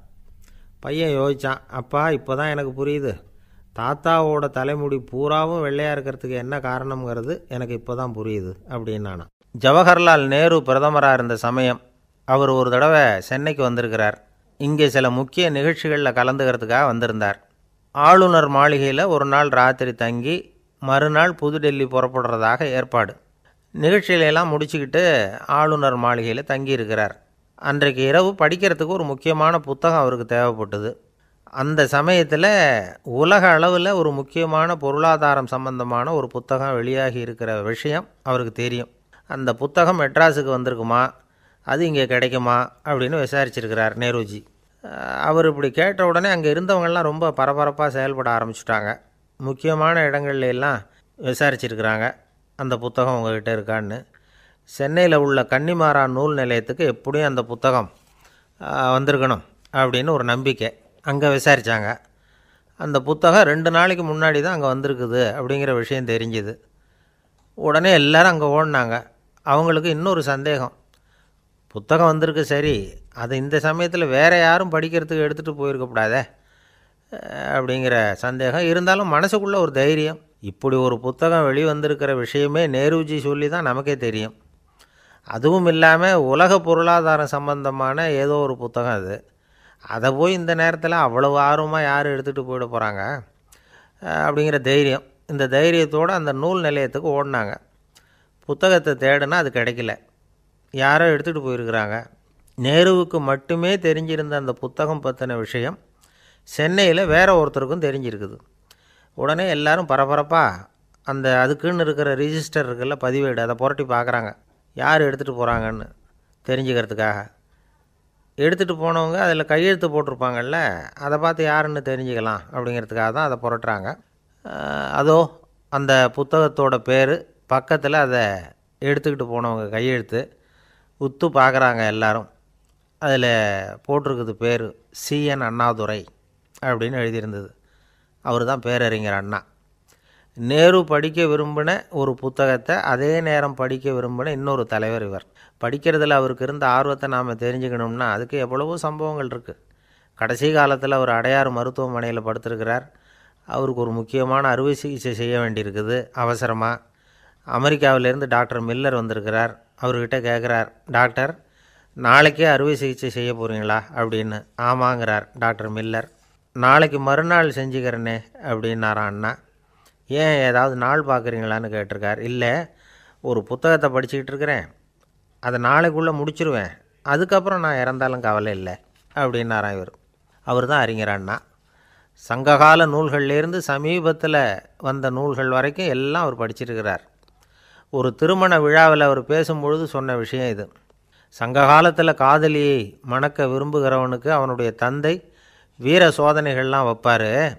போய் புலிப்பல் கொண்டுக்கிட்டு வா, அப்போ தான் என் பொண்ணை கொடுப்பேன் அப்படின்னு சொல்லுவார். காதலன் உடனே காட்டுக்கு போவான், ஒரு புலியை கொன்று அதனுடைய பல்லை கொண்டுக்கிட்டு வருவான். அதை வீர பதக்கத்தில் பதிச்சு அவனுக்கு மாமனார் சூட்டுவார் கல்யாண சமயத்தில். இப்போலாம் காதலன் கிட்ட அப்படி சொல்ல முடியாது. இப்போலாம் காதலன்கிட்ட காட்டுக்கு போய் புலிப்பல் கொண்டுக்கிட்டு வான்னு யாராவது சொன்னால் புலி தான் மாப்பிள்ளையாக வந்து சேரும் அப்படின்னார். வாழ்க்கையில் சில சந்தர்ப்பங்களில் நாம் சில அவமானங்களை சந்தித்தே தீர வேண்டியிருக்கு. என்ன பண்ணுறது, காலம் அப்படி. அவமானப்படுறவங்க உடனே அடங்கி போய்டுறது தான் உலக வழக்கம். அவமானப்பட்டால் உடனே சீறி எழறவங்களும் உண்டு. ஆனால் அதையே ஒரு சவாலாக எடுத்துக்கிட்டு முன்னுக்கு வர்றவங்களும் சில பேர் இருக்கிறாங்க. அவங்க ரொம்ப அபூர்வம். இன்றைக்கி மனோதத்துவ நிபுணர்கள்லாம் என்ன சொல்கிறாங்க தெரியுமா? அவமானப்பட்டுட்டா உடனே அடங்கி போயிடக்கூடாதான். அதையே ஒரு சவாலாக எடுத்துக்கிட்டு மனசில் ஒரு வைராக்கியத்தோடு முயற்சி பண்ணினா வாழ்க்கையில் எல்லாரும் முன்னேறலாமா. அவமானங்கிறத நாம் வைராக்கியமாக மாற்றிக்கணும். அதுதான் வெற்றிக்கு வழி. ராமர் இந்த பூமியில் பிறந்ததே ஒரு வைராக்கியத்தினால தான் சார் அப்படின்னார் ஒருத்தர். எப்படிங்க அது அப்படின்னு கேட்டேன். அவர் சொன்னார், தசரதருக்கு ராமர் குழந்தையாக பிறக்கணும், அப்போ தான் இங்கே இருக்கிற கஷ்டங்கள்லாம் நீங்கும் அப்படின்னு சர்வ லோகமும் எதிர்பார்த்துக்கிட்டு இருக்குது. ஆனால் அவர் எப்போ பிறப்பார் அப்படின்னு யாருக்கும் தெரியல. அந்த காரியம் சீக்கிரம் நடக்கணுமே, அதுக்கு என்ன பண்ணுறது? நாரதர் வந்தார் ஒரு நாள் தசரதரை தேடி. தசரதா, உனக்கு ஒரு செய்தி தெரியுமான்னு ஆரம்பித்தார். அவர் எப்பவும் இப்படித்தானே ஆரம்பிக்கிறது வழக்கம். என்ன விஷயம்னு கேட்டார் தசரதர். தசரதா, நீ அடிக்கடி உன்னோட தேரில் ஏறிக்கிட்டு தேவலோகத்துக்கு போகிற, அங்கே போகிற வர்ற எல்லாம் பண்ணிகிட்ருக்க, எல்லாம் சரி. தேவலோகத்துலேயும் உன்னை நல்லபடியாக தான் வரவேற்கிறாங்க. தேவேந்திரன் உன்னை பிரியமாக அழைச்சிட்டு போய் தன்னுடைய அரியாசனத்திலேயே தனக்கு பக்கத்திலேயே உட்கார வைக்கிறான். நீயும் சந்தோஷமாக உட்காந்து பேசிவிட்டு வந்துடுற. ஆனால் நீ இங்கே வந்ததுக்கு அப்புறம் அங்கே என்ன நடக்குது தெரியுமா உனக்கு அப்படின்னாரான் நாரதர். என்ன நடக்குது எனக்கு ஒன்றும் தெரியலையே அப்படின்னாரான் தசரதர். நாரதர்கிட்ட கிட்டத்தில் கேட்டிருக்கார், கொஞ்சம் சொல்லுங்கள் என்னது அப்படின்னு. அவர் நெருங்கி வந்தாரான் நாரதரும். மெதுவாக அவர் காதோட காதாக சொன்னாராம். அதாவது நம்ம பாஷையில் சொல்லப்போனால் பற்ற வைக்கிறார். நீ அங்கே தேவேந்திரங்கிட்ட உட்காந்து பேசிவிட்டு வந்த பிறகு நீ அங்கே உட்காந்துருந்த அரியாசனத்தை தண்ணி ஊற்றி கழுவி சுத்தப்படுத்துகிறாங்க. நீ என்ன அந்த அளவுக்கு சுத்தம் இல்லாத ஆளா, தினம் குளிக்காமையாக இருக்கிற அப்படின்னாராம். தசரதருக்கு இது ரொம்ப அவமானமாக போயிட்டுது. அப்படியே செய்கிறாங்க அப்படின்னாராம். ஆமாம், நீ வேணும்னா நான் சொல்கிறது உண்மையா இல்லையா அப்படின்னு சோதனை பண்ணி பார்த்துக்கோ அப்படின்னாரான் நாரதர். உடனே தசரதர் இதுக்காகவே புறப்பட்டு தேவலோகம் போனார். அங்கே வழக்கம் போலவே இவரை கூப்பிட்டு உட்கார வச்சு பேசிக்கிட்டு இருந்தான் தேவேந்திரன். கொஞ்ச நேரம் பேசிக்கிட்டு இருந்துட்டு சரி நான் கிளம்புறேன்னு புறப்பட்டார். சரி அவனும் வாசல் வரைக்கும் வந்து வழி அனுப்பி வச்சுட்டு உள்ளே போயிட்டான். தசரதர் வெளியில் கொஞ்சம் நேரம் மறைஞ்சி இருந்துட்டு மெதுவாக உள்ளே எட்டி பார்த்தார் என்ன நடக்குதுன்னு. நாரதர் சொன்னது உண்மைதான். தசரதர் உட்காந்துருந்த ஆசனத்தை அங்கே 2 தேவர்கள் கழுவி சுத்தப்படுத்திக்கிட்டு இருக்கிறாங்க. தசரதரால் இதை தாங்கிக்க முடியல. அவருக்கு ரொம்ப அவமானமாக போச்சு. நேராக கிடுகிடுன்னு தேவேந்திரங்கிட்டே போனார். நான் உட்காந்துருந்த இருக்கையை சுத்தம் பண்ணுறியே, நான் என்ன அந்த அளவுக்கு பாவியா அப்படின்னு கேட்டார். ரொம்ப கோபமாக கேட்டார். தசரதரே, மனுஷனுக்கு 3 கடன்கள் உண்டு. தேவ கடன், ரிஷி கடன், பித்ரு கடன். இதை தீர்க்காதவன் பாவியாகிறான். இதில் மகனை பெறுவதால் தான் பித்ரு கடன் தீரும்.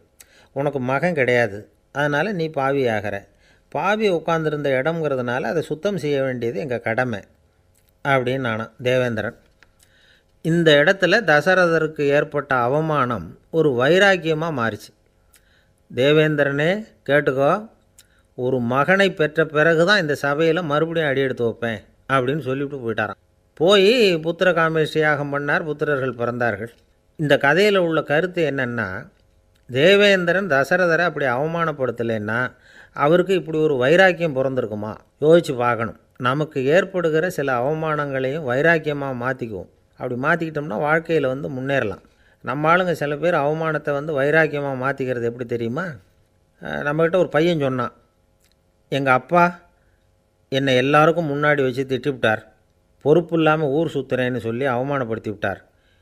இனிமேல் நீ என் முகத்திலேயே முழிக்காதரா போடான்னு வேறு சொல்லிவிட்டார். எனக்கு ரோஷம் வந்துட்டுது. அந்த அவமானத்தை வைராக்கியமாக மாற்றிக்கிட்டேன். அன்னையிலேருந்து அவர் முகத்திலேயே முழிக்கிறது இல்லை அப்படின்னா. அப்படியான்னு கேட்டோம். ஆமாங்க, அவர் வீட்டில் இல்லாத நேரமாக பார்த்து உள்ளே சமையல் கட்டுக்கு போய் சாப்பிட்டுட்டு நைஸாக வெளியில் வந்துடுவேன் அப்படிங்கிறான் அவன். இமயமலை அடிவாரத்தில் ஒரு மடம். அங்கே ஒரு சன்னியாசி இருந்தார். அவர்கிட்ட ஒருத்தர் வந்தார். சுவாமி, ஆசையை உதற நினைக்கிறேன், முடியல, ஒட்டிக்கிட்டே வருது அப்படின்னாராம். இப்படி உட்கார ஒரு கதை சொல்கிறேன் அப்படின்னு சொல்லி அவர் சொல்ல ஆரம்பித்தாராம். அவர் சொன்ன கதை என்னென்னா, ஒரு ஊரில் ஒரு ஆள் இருந்தான். அவன் பேர் குப்புசாமி. அவன்கிட்ட எப்பவும் ஒரு பழைய தொப்பி இருக்கும், விடவே மாட்டான். அதனால் அவனை எல்லோரும் தொப்பி சாமி அப்படின்னு தான் கூப்பிடுறது வழக்கம். ஒரு புது தொப்பி வாங்கிக்கப்படாதாப்பா அப்படின்னு நண்பர்கள்லாம் சொல்லி பார்த்தாங்க. பணத்துக்கு எங்கே போவேன் அப்படின்னு விட்டானான். பணம் வச்சுருக்கான், செலவு பண்ண மனசு வரல, மகா கஞ்சன். பழைய பாட்டில்கள்லாம் வாங்கி விற்றுக்கிட்டு இருந்தான். அப்படி ஒரு தடவை பழைய கண்ணாடி சாமான்களை ஏலத்தில் எடுத்தப்போ அதில் ஒரு அருமையான சென்ட்டு பாட்டில் கிடச்சிது. உடனே ஒரு ஐடியா பண்ணான். அந்த சென்ட்டை வந்து சின்ன சின்ன பாட்டில்களில் அடைச்சி ஜன்னல் ஓரமாக அடுக்கி வச்சுட்டான். அதை விற்றா நிறைய பணம் கிடைக்குமே. அதனால் இதுக்கு இடையில் ஒரு நாள் அவன் வந்து அப்படியே உட்காந்துருந்தான். அந்த நேரம் நண்பன் வந்தான். ஏண்டா உன் பழைய தொப்பியை மாற்றப்படாதா, ஊரில் எல்லோரும் கேலி பேசுகிறாங்களே ஒன்று தொப்பி சாமின்னு அப்படின்னு சொல்லி கேட்டிருக்கான். இந்த சென்ட்டு பாட்டில் விற்றதும் பணம் வரும், அதுக்கப்புறம் பார்க்கலாம் அப்படின்னு நானா இவன். சரி வா நீச்சல் குளத்துக்கு போயிட்டு வருவோம் அப்படின்னு கூப்பிட்ருக்கான் நண்பன். 2 பேரும் போனாங்க. அதே நேரம் அந்த ஊர் நீதிபதியும் அங்கே குளிக்க வந்தாராம். அவர்கிட்ட இருந்தது விலை வசந்த ஒரு புது தொப்பி. அதை அங்கே இருந்த ஸ்டாண்டில் மாட்டிவிட்டு குளிக்க போனார். இதுக்கிடையில் குப்புசாமி குளிச்சுட்டு வந்தான். அவனுடைய பழைய தொப்பியை காணலை. அந்த புது தொப்பியை பார்த்தா இது நண்பனுடைய வேலை தான் அப்படிங்கிறதாக புரிஞ்சுக்கிட்டு அதை எடுத்து மாட்டிகிட்டு வந்துட்டான். நீதிபதி குளிச்சுட்டு வந்து பார்க்குறாரு, தொப்பியை காணும். போலீஸில் புகார் கொடுத்தார். அவங்க வந்து தேடினாங்க. ஒரு மூலையில் பழைய தொப்பி கிடச்சிது. அடடா, இது நம்ம குப்புசாமியோட தொப்பி இல்லையா அப்படின்னு நானா ஒருத்தன். உடனே அவன் வீட்டுக்கு தேடிட்டு போயிருக்காங்க. அங்கே போய் பார்த்தா புது தொப்பி அங்கே இருக்குது. உடனே அவனுக்கு 1000 ரூபா அபராதம் போட்டாங்களாம். அவன் பணத்தை கட்டிவிட்டு ரொம்ப எரிச்சலோடு வீட்டுக்கு வந்தான். பழைய தொப்பி கண்ணில் பட்டுது. மறுபடியும் உன்னால் தானே எனக்கு 1000 ரூபா நஷ்டம் அப்படின்னு சொல்லி அதை எடுத்துக்கிட்டு அப்படி போயிருக்கான். அந்த ஊர் குளத்தில் வீசி எரிஞ்சிட்டு வந்துட்டான். அது மீன் பிடிக்கிற ஒருத்தன் கையில் சிக்கிச்சு. அவன் வர்ற வழியில் அதை எடுத்து வேகமாக வீசி எறிஞ்சான். அது நேராக குப்புசாமி வீட்டு ஜன்னல் வழியாக உள்ளே வந்து இந்த சென்ட்டு பாட்டில்கள் மேலே உழுந்து எல்லாம் உடஞ்சி நொறுங்கி போச்சு. குப்புசாமி பார்த்தான். தோட்டத்தில் ஆழமாக ஒரு குழியை வெட்டினான். அந்த தொப்பியை போட்டான், மூடிவிட்டான். இதை அடுத்த வீட்டுக்காரன் பார்த்தான். ஏதோ புதையல் தான் வச்சுருக்கான் போல இருக்குன்னு நினச்சான். போலீஸில் போய் புகார் கொடுத்துட்டான். மறுபடியும் போலீஸ் குழியை தோண்டினாங்க. பழைய தொப்பி மறுபடியும் வெளியில் வந்தது. எல்லோரும் சிரிக்கிறாங்க. அன்னைக்கு ராத்திரியே அந்த தொப்பியை எடுத்துக்கிட்டு நேராக புறப்பட்டான். ஒரு கல்லில் அதை சேர்த்து கட்டி குடிநீர் தொட்டி இருக்கும்ல அதில் போட்டுட்டு வந்துட்டான். இனிமேல் என்ன பண்ணும் பார்ப்போன்னு. ஒரு நாள் திடீர்னு குழாயெல்லாம் அடைப்பட்டு போச்சு. மாநகராட்சி அலுவலர்கள் வந்து என்னன்னு பார்த்தா அந்த பழைய தொப்பி குழாயை அடைச்சிக்கிட்டு இருக்குது. இது குப்புசாமியோட தொப்பிங்கிறது தான் எல்லாருக்கும் தெரியுமே. உடனே குடிநீரை வந்து பாழாக்கணத்துக்காக குப்புசாமிக்கு கோர்ட்டு 2500 ரூபா அபராதம் போட்டுவிட்டுது. அதையும் கட்டிவிட்டு வெளில வந்தான். கடைசியாக முடிவு பண்ணான். ஒரு நெருப்பு குச்சியை கிழிச்சான், தொப்பியை கொளுத்தினான், எரிஞ்சுது. எடுத்து வெளில எரிஞ்சான். கொஞ்ச நேரத்தில் தீ அணைப்பு படம் வந்துட்டுது. ஆமாம், இவன் எடுத்து எரிஞ்சது வெளியில் விழுந்து வீட்டு கூரையே பற்றிக்கிட்டு எரிய ஆரம்பிச்சுட்டுது. அவனோட பணத்தாசையும் அதோடு சேர்ந்து எரிஞ்சு போச்சான். இப்படி ஒரு கதை. இந்த கதையை சொல்லி முடித்தார் அந்த இமயமலை அடிவாரத்தில் இருந்த சன்னியாசி. இப்போ அந்த குப்புசாமி எங்கே இருக்கிறான்னு கேட்டார் எதிரில் இருந்தவர். இதோ உன் எதிரிலே இருக்கிறான், நான் தான் அந்த குப்புசாமி அப்படின்னாரான் அந்த சன்னியாசி. அந்த குப்புசாமி கிட்டே இருந்தது மாதிரி ஒரு பழைய தொப்பி நம்ம ஒவ்வொருத்தர்கிட்டையும் உண்டு. அதை எப்படி தொலைக்கிறதுன்னு தெரியாமல் தடுமாறிக்கிட்டு இருக்கிறோம். அது என்ன தொப்பிங்கிறீங்களா? அதுதான் நம்மை சூழ்ந்திருக்கிற மாயை அப்படிங்கிறார் சுவாமி சின்மயானந்தர். மெய்ஞானம் கிடைக்கிறப்போ மாயை வந்து எரிஞ்சு போகும் அப்படிங்கிறது அவருடைய கருத்து. நம்மால் ஒருத்தர் வேகமாக ஓடி வந்தார். காலில் மாட்டியிருந்த பழைய செருப்பு ரெண்டையும் ஆவேசமாக தூக்கி ஒரு கிணத்துல போட்டுட்டு வெறுங்காலோடு நடந்து வந்துக்கிட்டு இருக்கிறார். ஏன் அப்படி பண்ணீங்க அப்படின்னு கேட்டோம். அந்த செருப்புக்கு சொந்தக்காரன் வந்து பின்னாடி வந்துக்கிட்டு இருக்கிறான், அதனால் அப்படி பண்ணேன் அப்படிங்கிறார் இவர். ஒரு ஊரில் ஒரு இளைஞன் இருந்தான். ஒரு நாள் அவன் ஒரு குருவை தேடிக்கிட்டு புறப்பட்டான். ஊரை விட்டு வெளியில் போனான். போகிற வழியில் ஒரு காடு. அந்த காட்டில் ஒரு மரத்தடியில் ஒரு பெரியவர் உட்காந்துருக்கிறார். அமைதியாக மௌனமாக அவர் அமர்ந்திருக்கிறார்.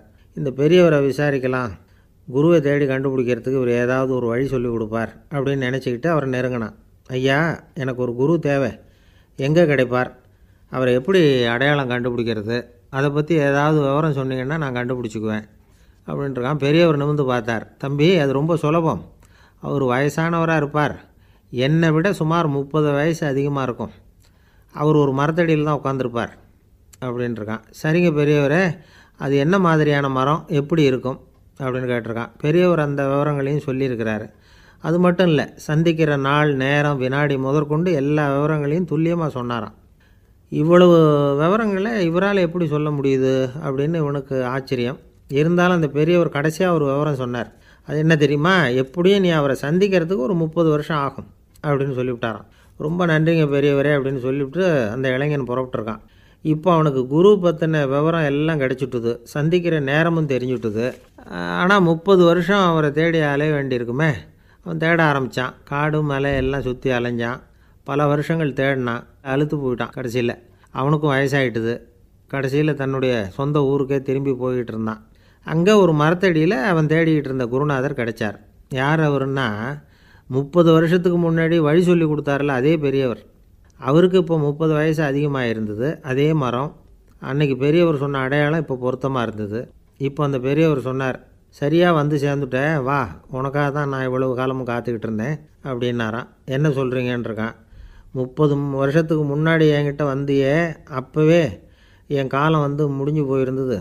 அப்போவே என்ன உனக்கு அடையாளம் தெரியல, அதனால் இவ்வளவு காலம் உனக்காக காத்துட்ருக்கும்படி ஆகிட்டுது அப்படின்னாராம். ஐயா, அப்போவே நீங்கள் சொல்லியிருக்கலாமே, இதுதான் 30 வருஷம் கழித்து நீ சந்திக்க போகிற இடம், நான் தான் உன்னுடைய குரு அப்படின்னு சொல்லியிருக்கலாமே அப்படின்ட்டுருக்கான். அந்த பெரியவர் சிரிச்சுக்கிட்டே இதுக்கு பதில் சொன்னாராம். நான் எவ்வளவோ விவரமாக தான் சொன்னேன், நீ சரியாக புரிஞ்சிக்கல.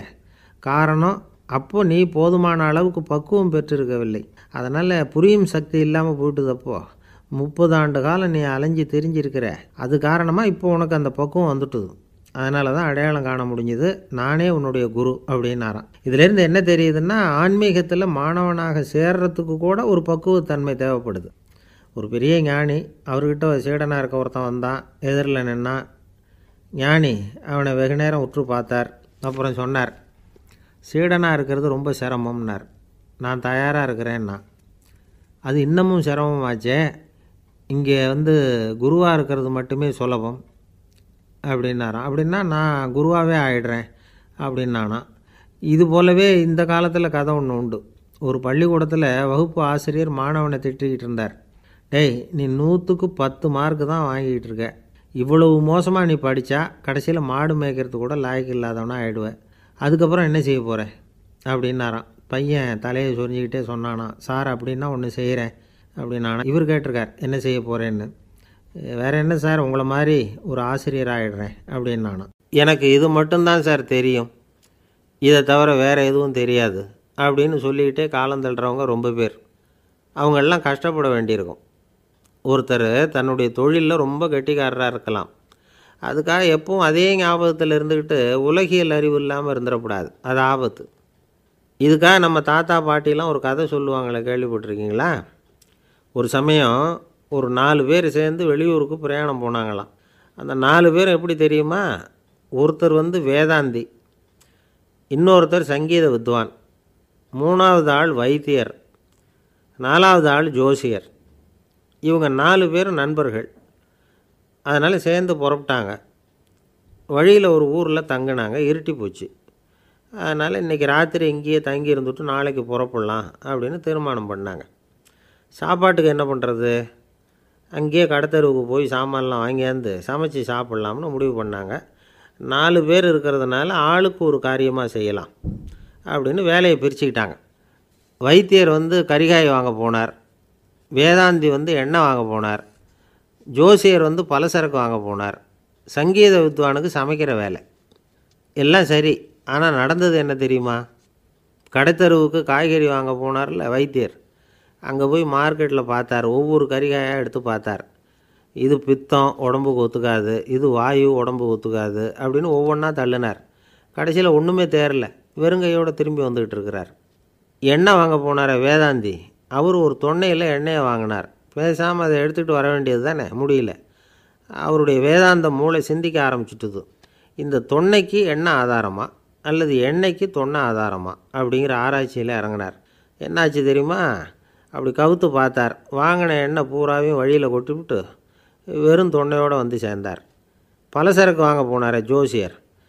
அவர் ஒரு வழியில் பார்த்தாரு. வழியில் வந்தவங்களெல்லாம் அங்கங்கே ஒரு மரத்தடியில் உட்கார வச்சு அவங்களுக்கெல்லாம் ஆர்வம் சொல்ல ஆரம்பிச்சிட்டார். அப்படி ஒவ்வொருத்தராக சொல்லி முடிச்சுட்டு கடத்தருக்கு போய் சேர்ந்தார். இவர் அங்கே போய் சேர்றதுக்குள்ளே ரொம்ப நேரம் ஆகிட்டுது. கடையெல்லாம் பூட்டிவிட்டு போயிட்டாங்க. என்ன செய்கிறது? அவரும் வெறுங்கையோடு திரும்பி சேர்ந்தார். சரி, இவங்க கதை தான் இப்படி ஆச்சு.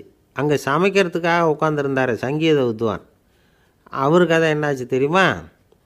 அங்கே அவர் அடுப்பை பற்ற வச்சு ஒலையை கொதிக்க வச்சார்.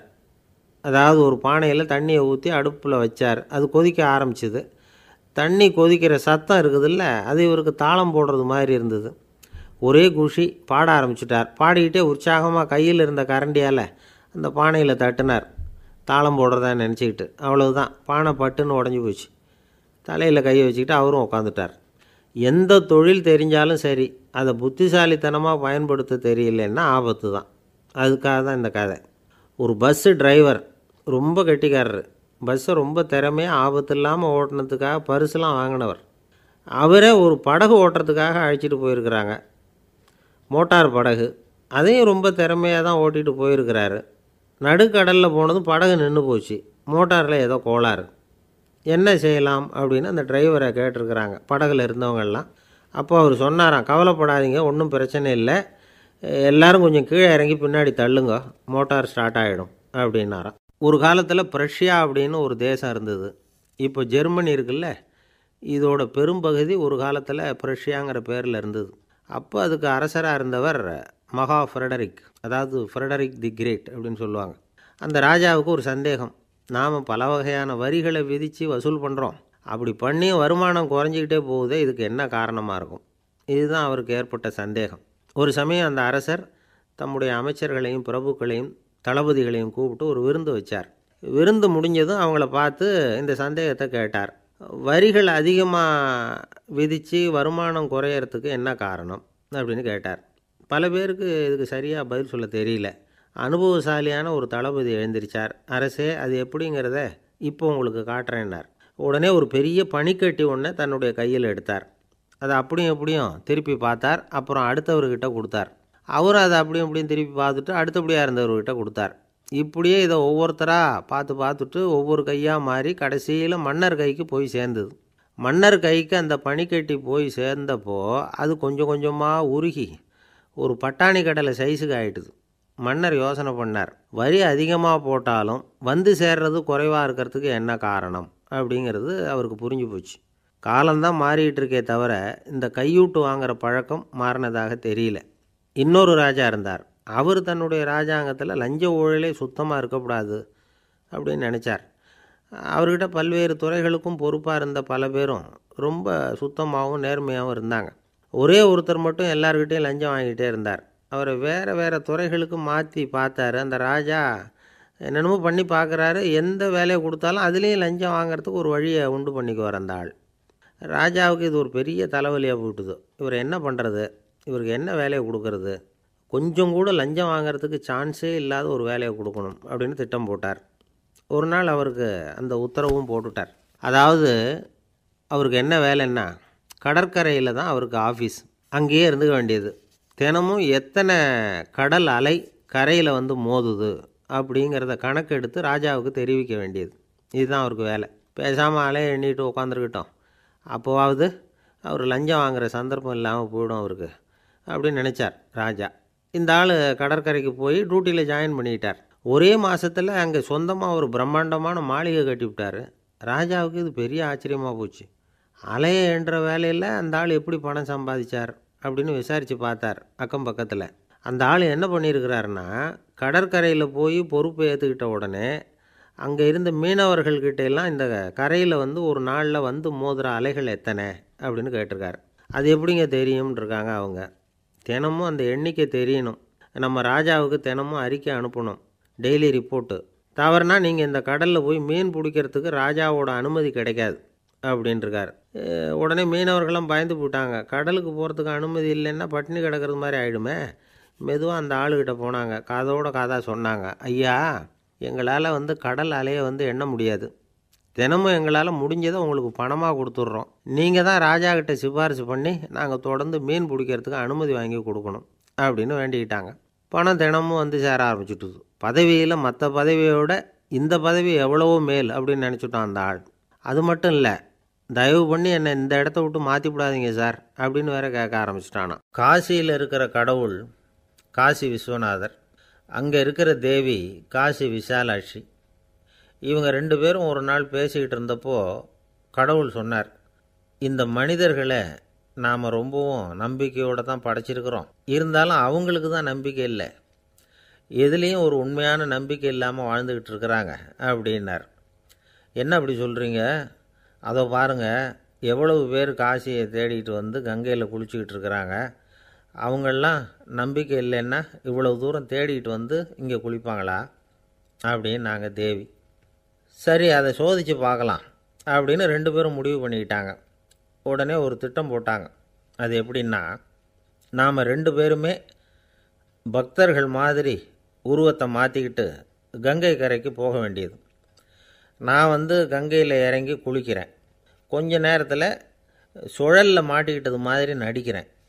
நீ உடனே கரையிலிருந்து சத்தம் போடும், என்னோடய வீட்டுக்காரரை யாராவது காப்பாற்றுங்களேன்னு சத்தம் போடும்.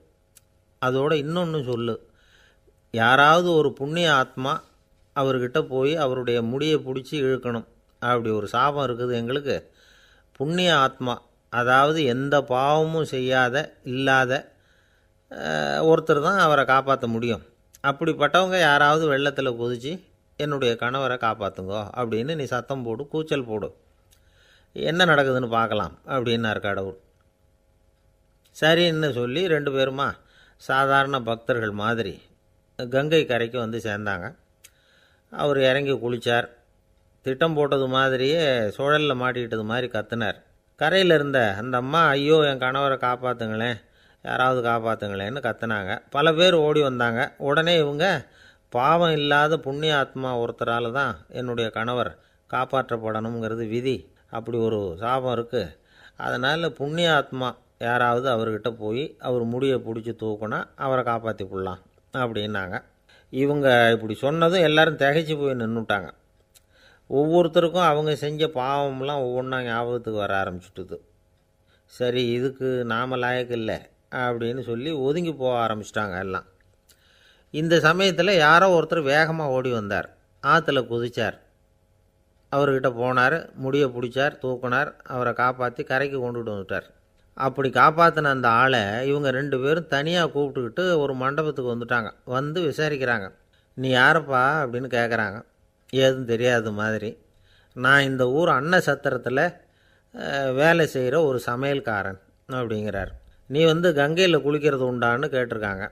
நான் இந்த ஊர்லேயே தான் இருக்கிறேன், இருந்தாலும் தினமும் கங்கையில் குளிக்கிறது இல்லை, எப்போவாவது ஒரு நாள் அங்கே குளிப்பேன் அப்படின்னார். கங்கையில் மூழ்கி எழுந்திரிச்சா பாவம்லாம் தொலையும்னு சொல்கிறாங்க. அப்படி இருக்கிறப்போ அங்கே இன்றைக்கி கங்கையில் குளிச்சுக்கிட்டு இருக்கிறவங்கெல்லாம் தங்களை புண்ணிய ஆத்மாவா நினைக்கல. கங்கையில் குளிக்காத நீ உன்னை புண்ணிய ஆத்மாவா நினச்சி என்னை காப்பாற்ற வந்திருக்கிற, அது எப்படி அப்படின்னு கேட்டார். அதுக்கு அந்த ஆள் சொல்கிறான், கங்கையில் குதித்ததுக்கு அப்புறம் தானே உங்களை காப்பாற்ற போகிறோம். அப்படி குதிக்கும் பொழுது என்னுடைய பாவம்லாம் போயிருக்கும்ல, நான் புண்ணிய ஆத்மாவாக ஆயிருப்பேனே, அதனால தான் துணிஞ்சு உங்களை காப்பாற்றினேன் அப்படின்னா. கடவுளும் தேவியும் அவனுக்கு காட்சி கொடுத்தாங்களாம். இப்படி ஒரு கதை உண்டு. அதாவது கங்கையில் குளிச்சுக்கிட்டு இருக்கிறவங்களுக்கே தங்களுடைய பாவம் போகுங்கிற நம்பிக்கை பரிபூர்ணமாக இல்லை, குளிக்காத ஒருத்தனுக்கு அந்த நம்பிக்கை இருந்தது. அதனால் அவனால் கடவுளை பார்க்க முடிஞ்சது. கடவுளை நாமளும் பார்க்க முடியுமா முடியாதா அப்படிங்கிற குழப்பம்லாம் நமக்கு வேண்டியதில்லை. நம்பிக்கையோடு வாழணுங்கிற உண்மையை மட்டும் இந்த கதையிலேருந்து புரிஞ்சுக்கிட்டால் போதும். ஏன்னா இந்த கதையை கேட்டுட்டு ஒரு நண்பன் குதர்க்கமாக ஒரு கேள்வி கேட்டான். ஏன் சார், கங்கையில் குளித்தா பாவம் போயிடும்னு சொல்கிறீங்களே, நான் எனக்கு வேண்டாத ஒருத்தனை அழைச்சிட்டு போய் கங்கையிலேயே தள்ளி விட்டுட்டு அதுக்கப்புறம் அங்கேயே முழுக்க போட்டுட்டு நான் செஞ்ச பாவத்தை அதுலேயே கழுவி விட்டுட்டு மறுபடியும் உங்ககிட்ட